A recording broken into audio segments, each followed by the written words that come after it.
kandungan antioksidan yang ada di dalam teh ini mampu sebagai senyawa anti tumor, anti kanker.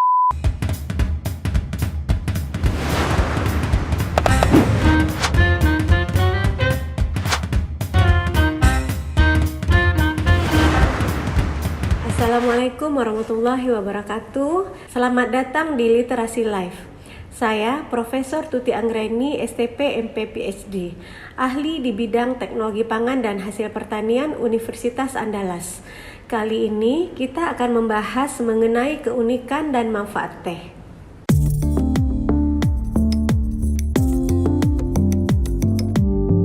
Teh mempunyai cita rasa yang unik dan khas yang dikonsumsi di banyak negara di dunia. Teh mempunyai berbagai jenis seperti teh hitam, teh hijau, teh putih, teh oolong, dan lain-lain sebagainya. Jadi karena perbedaan proses pengolahan dari teh ini menyebabkan rasa teh juga mempunyai keunikan dan kekhasan tersendiri.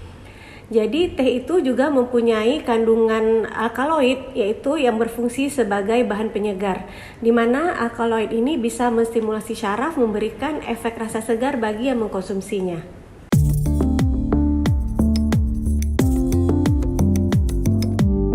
Di dalam teh terdapat banyak sekali komponen bioaktif. Nah, komponen bioaktif ini berfungsi sebagai antioksidan yang sangat kuat. Adapun nama-nama antioksidan yang kuat yang terdapat di dalam teh adalah seperti epikatekin, katekin, epigalokatekin, galokatekin, galokatekin galat, serta yang paling kuat sebagai antioksidan yaitu epigalokatekin galat. Karena aktivitas antioksidan yang sangat kuat di dalam teh, di beberapa artikel sudah banyak ditemukan dan telah terbukti bahwa kandungan antioksidan yang ada di dalam teh ini mampu sebagai senyawa anti tumor, anti kanker, untuk meningkatkan imun tubuh, dan juga sebagai senyawa anti inflamasi.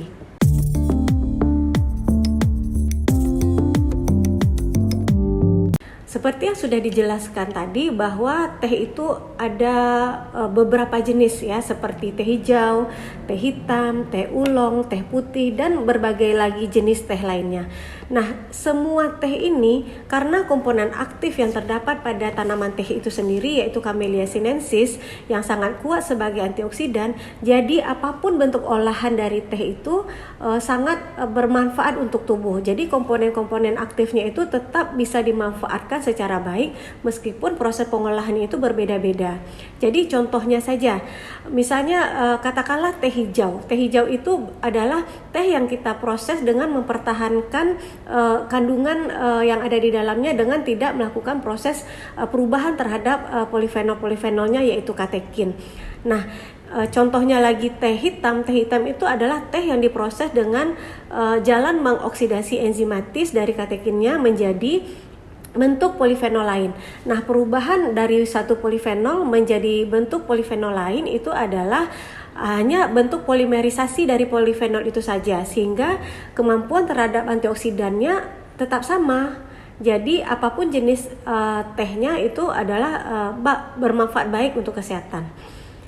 Nah, jadi kaitannya dengan obat herbal, jadi beberapa artikel ya juga mengekstrak ya senyawa-senyawa aktif yang terdapat pada teh ini untuk dijadikan sebagai obat-obatan. Jadi ada beberapa bentuk ya, barangkali mungkin ada ekstrak dari epigalokatekin galat atau katekin-katekin lainnya dijadikan kapsul kemudian dijadikan sebagai obat untuk berbagai jenis penyakit yang sudah dijelaskan pada bagian sebelumnya.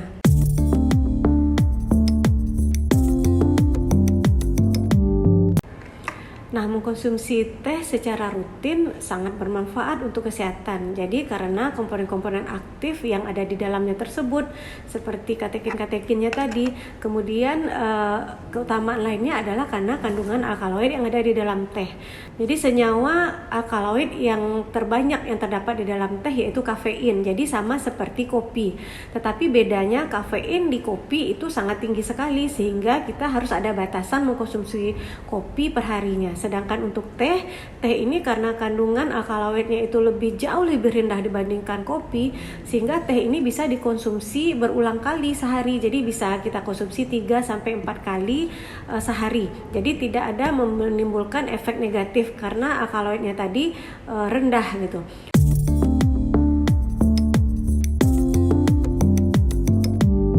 Nah, jadi kandungan bioaktif yang terdapat di teh itu seperti katekin, dia berkontribusi terhadap rasa. Jadi rasa dari katekin ini adalah rasanya sepat. Jadi kalau di teh di pasaran itu ada rasa sepatnya, jadi semakin sepat dia artinya akan semakin tinggi kandungan katekinnya. Artinya aktivitas antioksidannya juga semakin tinggi. Kemudian beberapa teh lain seperti teh oolong ataupun teh hitam, nah itu adalah teh katekin yang sudah dioksidasi menjadi bentuk polifenol lain seperti teflavin dan terubigin. Nah, terubigin dan teflavin ini berkontribusi terhadap warna dari teh. Jadi teh itu juga akan mempunyai warna yang berbeda-beda. Seperti misalnya teh oolong itu mempunyai warna dari di antara teh hijau dan teh hitam. Sedangkan kalau warna dari teh hitam adalah warnanya coklat kemerahan. Jadi kalau kita menemukan di pasaran, misalnya kalau teh hitam sudah warna coklat kemerahan, kemudian mempunyai rasa yang sepat, artinya dia sudah bagus kualitasnya.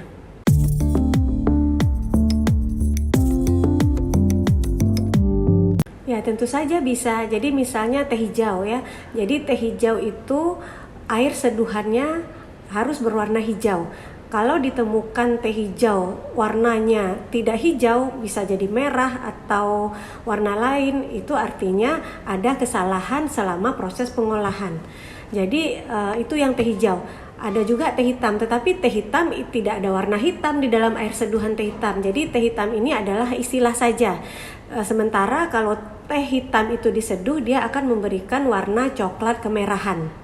Kemudian ada teh oolong. Jadi teh oolong itu teh yang diproses dengan oksidasi enzimatis itu sebagian, sehingga warna dari teh oolong ini ada kehijauan dengan campuran kemerahannya. Jadi di antara hijau sampai warna coklat kemerahan. Jadi warnanya itu tidak akan pernah mencapai coklat kemerahan seperti halnya teh hitam.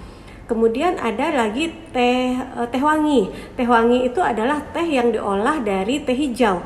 Jadi kalau kita menemukan teh wangi di pasaran, semakin lama kita seduh, rasanya hanya akan semakin tambah sepat, tetapi warnanya tidak akan pernah seperti teh hitam. Jadi teh wangi itu warnanya hanya sampai mungkin agak kecoklatan saja, karena proses pengolahan teh wangi tersebut. Kemudian ada lagi istilahnya teh putih ya. Teh putih ini hanya istilah saja untuk kenampakan warna kering dari tehnya saja. Sementara ketika kita seduh, dia hampir tidak ada warna. Jadi artinya dia hanya bening saja, mungkin ada agak keruh sedikit. Nah, itu aja kalau dia teh putih.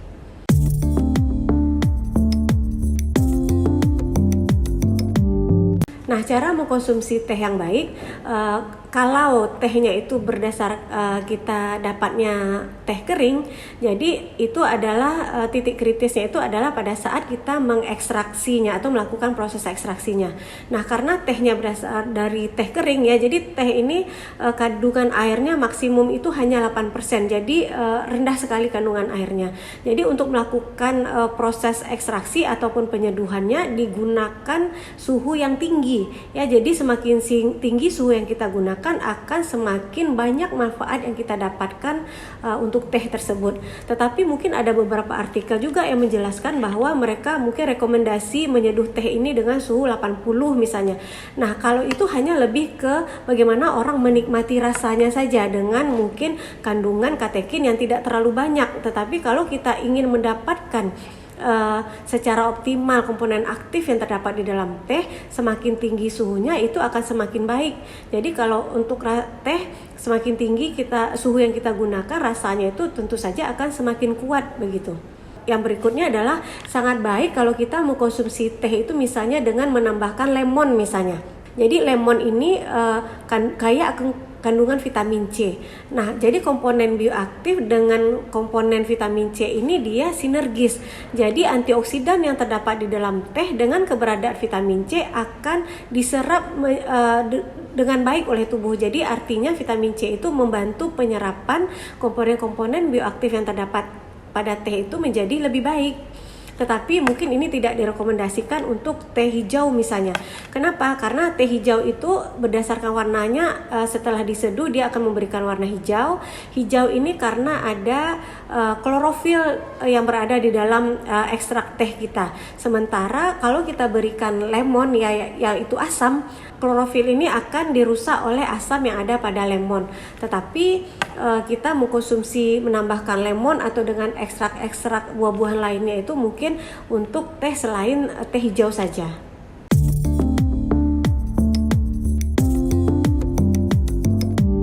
Jadi berharapnya untuk kedepannya dengan mengkonsumsi teh ini adalah produk minuman dengan harga yang sangat terjangkau. Jadi dengan mengkonsumsi teh setiap hari akan bermanfaat untuk kesehatan.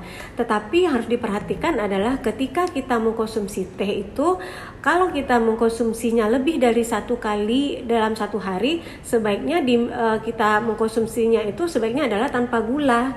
Jadi karena komponen aktif di dalam teh ini adalah baik, tetapi yang tidak baik itu adalah gula yang berlebihan. Karena dengan gula yang berlebihan ini akan menyebabkan kita kelebihan kalori, bahkan dapat menyebabkan terkena diabetes. Tetapi untuk tehnya sendiri itu sangat baik untuk kesehatan.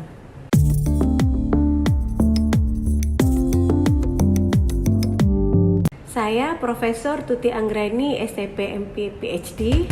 Sampai jumpa.